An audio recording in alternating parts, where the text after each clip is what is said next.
Welcome back, everybody. This is Eric here with Iraq Veteran 8888.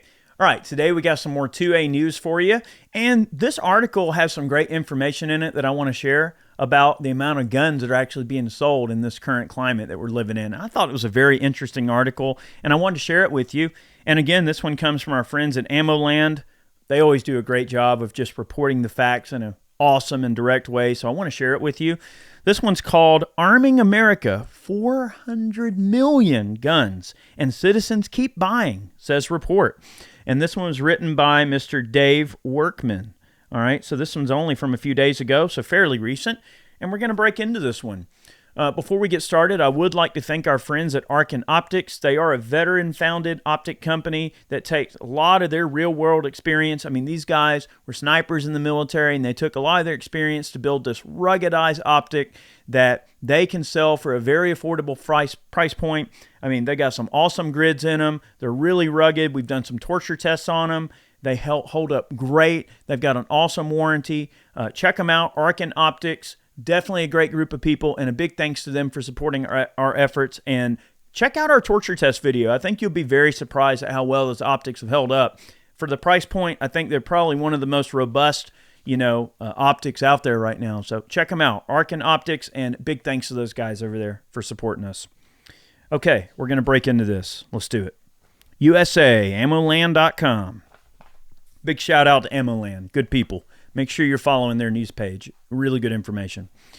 A new report posted by 24/7 Wall Street says U.S. gun sales are continuing at a healthy, albeit slower pace than in 2021, leaving gun prohibitionists asserting the Second Amendment should be adjusted to modern-day realities. Let's see. The report was accompanied by a roundup based on raw NICS data for the first 8 months of this year, of the states from the lowest to the highest number of presumed gun sales.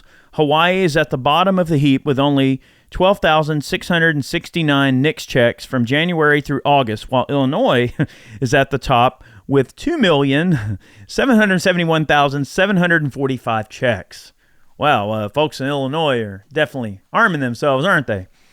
However, raw data does not translate to completed gun sales. Even the FBI, which runs the NICS system, always posts a caveat in its monthly updates that the numbers do not represent the number of firearms sold. I mean, that would make sense, right? Because just because someone submits a background check doesn't mean that they're going to pass the background check. The National Shooting Sports Foundation makes an adjustment of the data each month to more closely reflect the estimated number of actual gun sales, where the August raw figure of 2,518,137 NICS checks were initiated. According to the FBI chart, the NSSF adjusted figure for gun-related checks was 1,286,816, which is still a lot of gun sales. Now, real quickly, I would imagine that part of the reason that they can sort of internally audit that is because the industry knows how many guns they make and how many are going out the door and how many are disposed of. And I'm sure that they can follow, a course of, the guns going to distributors, then going to dealers, and knowing, okay, which ones are gone and which ones aren't. So they can extrapolate that with a fair degree of accuracy just with some records keeping. As noted by NSSF Mark Oliva, August figures show that there's a clear and steady desire by the American public for lawful firearms ownership. Consistently throughout the year, background check figures from firearm sales at retail have put 2022 on pace to be the third strongest year behind only the outsized years witnessed in 2020 and 2021. August's figures of 1,286,816 background checks was slightly ahead of July's that came in at 1,233,115, he continued. This also marks 37 months straight of background checks exceeding 1 million. Americans are choosing their gun rights by the millions each month, while gun control politicians talk only of efforts to deprive them of their constitutional rights. They are voting with their wallets. Yes, sir, they are. Politicians would be wise to heed the will of Americans lawfully exercising their constitutional rights and instead focus their efforts on locking up criminals that misuse firearms, Oliva concluded via email. That's an astute observation. Perhaps nowhere else would Oliva's words have more weight than out of Washington State, where the Department of Licensing reported another eye-popping jump in the number of active concealed pistol licenses in a single month. For the first time this year, the agency reported a spike of more than 10,000 active CPLs. Interesting. August saw 13,293 additional CPLs in Washington, bringing the total to a remarkable 667,260 licenses in the largest state west of the Mississippi, with a recent history of voting blue due to the liberal policies of far-left Seattle and the Puget Sound Basin. There are a lot of legally armed citizens, somewhere between 9 and 10% of the qualified adult population. The report was set back in April 2013 when the 13,932 CPLs were issued. Back in June of this year, the licensing agency reported an increase of 11,292 CPLs. So people are choosing to arm themselves. That's quite clear. And, people are tired of all the crime, all of the division, all of this looting and rioting and crazy stuff that's going on, and really just the uncertainty in our country. So people are choosing, as they said, to vote with their wallet and to choose their rights over political rhetoric. And that's very smart of people. According to the 24/7 Wall Street report, Washington came in 12th so far this year for NICS checks, posting 506,674 during the first 8 months of the year. While this doesn't mean that many guns were actually purchased, it does translate to a lot more people buying guns. How this may affect the November 8th election remains a matter of speculation, but Washington is overdue for a political earthquake, with a third-term far-left Democrat governor who wants to follow California's Gavin Newsom in banning the sale of new gas-powered vehicles in the next decade. Washington Governor Jay Inslee, whose Green Agenda presidential campaign crashed after barely getting off the ground in 2019, is also a gun prohibition proponent who wants to ban so-called assault weapons. All right. For the first 8 months of this year, the FBI NICS charts show 20,790,489 background checks were initiated. This is down sharply from 27,841,119 in the same period last year, and breaks several records, several years of upward trend, the story said. Wow. That is a lot of people buying freaking guns. Thanks to a Supreme Court that seems to understand the Second Amendment and a president who doesn't, according to many grassroots activists, the trend should continue. Wow, Dave. Great reporting. I mean, that is crazy to think there's that many people buying guns. Well, it's not crazy. It's actually quite sane. I mean, look at what's happening. I mean, people don't have faith in their institutions anymore. They don't have faith in government. And what do people choose to do in those situations? I mean, if you can't rely on someone to come save you, or that you realize that people can't be where you need them to be at all times, it's not like we all have a personal policeman that just follows us around on a leash, right? That'd be kind of weird, wouldn't it?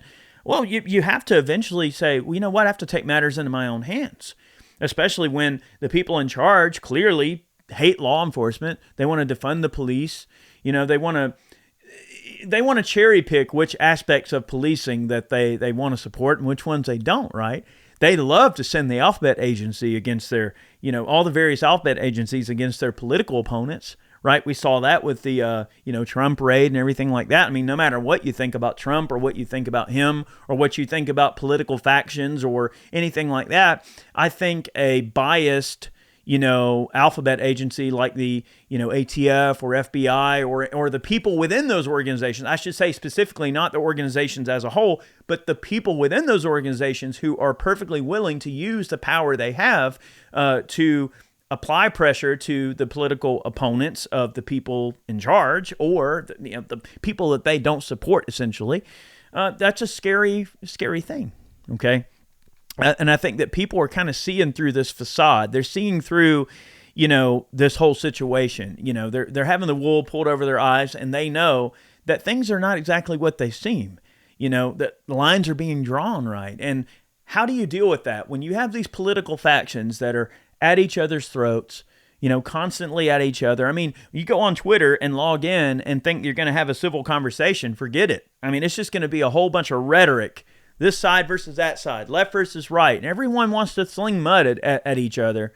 But no one wants to have a real conversation about, how they're actually going to solve their individual problems, or as those problems apply to the average everyday person who's just trying to work hard and make a living amidst high gas prices and rising crime, right? And all this inflation and the very money in their bank account being worth less just by virtue of this, inflation that's going on. So the real issues that people are concerned about is their safety, their security, their future. And they're choosing firearms as an option to future-proof their existence, which is the intention of the Second Amendment, is to protect yourself, right?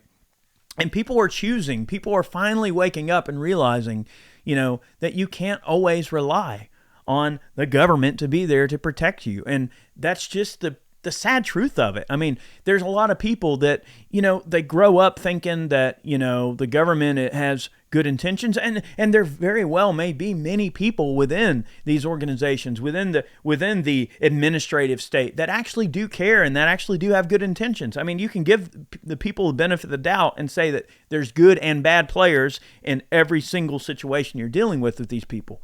However, if you remove all of that rhetoric and all of that mudslinging of these people against each other, you're kind of left with look, it's just you, right? Like, it's just a battlefield and there's this fray going on. And what can you do? If you can't rely on these people you're looking at on either side, who can you rely on? You can rely on yourself, right? You are your own first responder. You are where the violence is going to occur, and you may be the only thing standing between life and death. May be your actions and your level of preparedness and your ability and will to protect your own life from death, robbery, rape, looting, arson. I mean, you name it, whatever. I mean, the list goes on of all the random things that are going on in our society. And what better way to protect yourself than to have your very own friend right there on your hip that's there when you need it. And I think people are realizing that, and not a moment too soon. How it will affect the elections this year, who knows? Interesting times for sure. But great article, wanted to share it. And for those of you that made it through, I know there's a lot of data and a lot of nerdy stuff, but great reporting. And look, I just want to share it. There's a lot of people buying guns. And look, the Second Amendment is beginning to get more of a hands-off type approach from many more people across many more different areas of political factions, right?